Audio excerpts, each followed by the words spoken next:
What's up, everyone? It's Isabel and Abigail. So today we're going to be reacting to True Story Anime.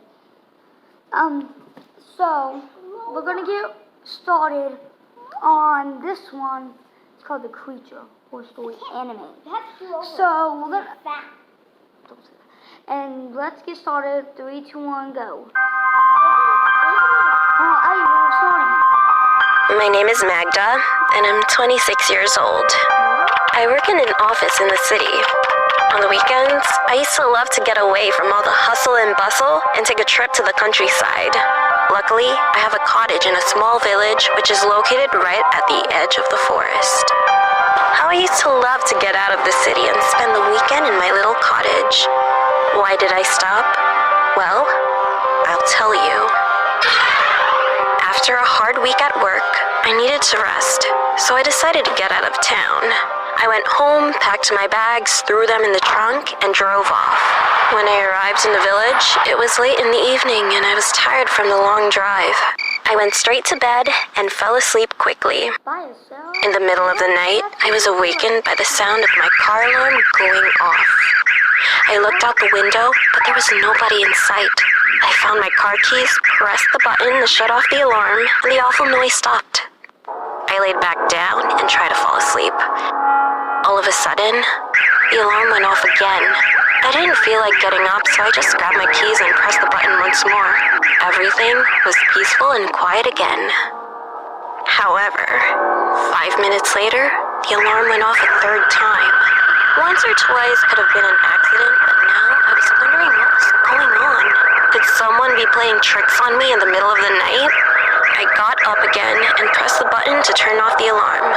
But this time, I didn't lay back down. I stood at the curtains and watched. After a few minutes, I saw something by the light of the moon. A shadow emerged from the bushes and slowly approached the car. I could just about make out the shape. It was something tall, skinny, and black.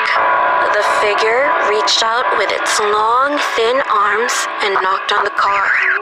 The alarm went off again, and quick as a flash, the dark figure retreated back into the bushes.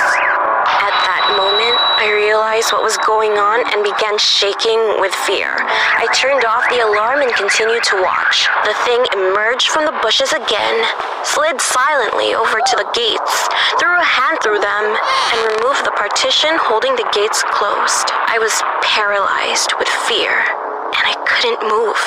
My mind was overcome by panicked thoughts. What was it? What did it want from me? What was it doing? Would it ever go away? A shiver ran through my body, from my head down to my toes. My mouth was dry and my heart was beating fast. I was so tense, I was gritting my teeth and clenching my hands into fists. I regained control of myself and ran down the stairs as fast as my legs could carry me to the ground floor. I wanted to look for something I could use to protect myself. However, just as I was about to switch on the lights, I suddenly froze in my tracks. The dark figure was at the window. It was pressed up against the glass, staring in, looking to see whether or not there was someone home. I immediately ducked down behind the sofa and peered out. And that's when I realized what all those tricks with the car were for. It was trying to lure its victim outside. I couldn't take my eyes off its hideous face. Its skin was the color of ash and covered with wrinkles. Its eyes were small, beady, and completely black. Instead of it having a nose, there were 2 ragged holes. It didn't have any lips, just 2 rows of sharp, yellow teeth. When it breathed, it was so heavy and hoarse that it was misting up the window. I just knew it wasn't going to go away. After standing at the window for a few moments, I heard a rustling noise as it came to the front door. I watched as it tried to push its fingers through the gap under the door. The handle began to twitch wildly up and down. The creature emitted a chilling sound. It was not like a human voice. It was a deep, beastly growl, like an angry dog chewing on a bone. I knew that if it heard me, it would keep trying until it found a way to get into the house. I I crouched down behind the sofa, hiding in the shadows and desperately trying not to make a sound. Tears began involuntarily streaming down my face, no matter how much I tried to stop them. I could feel my pulse pounding in my temples, and I was shaking like a leaf, just waiting for it to end. I don't know how long I cowered there. I must have been passed out. When I woke up and looked out the window, the creature was gone. The door was still in place, and everything seemed secure. I've never been so relieved in all my life. I ran upstairs and looked out the window. It was light outside, and there was no sign of anything wrong. Taking a chance, I grabbed my keys, and without stopping to collect any of my things, I ran out to the car. I jumped in, locked the doors, and drove away from the village as fast as I could. I didn't stop driving until I got back to the city. When I got back to my apartment, I turned on the radio and heard a news report.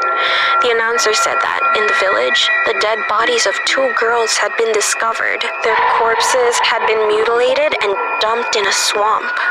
I guess the creature found what it was looking for. I don't want to, but I am curious to know. What would have happened if I didn't make the right decision of sprinting?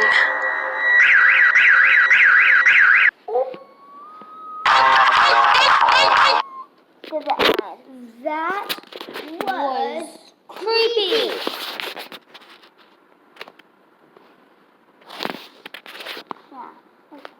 Oh no! Creepy. She did not investigate, okay? That's good. So, not investigate or you're gonna get caught. Anyway guys, like and subscribe. I hope you love the video. Bye guys. Bye.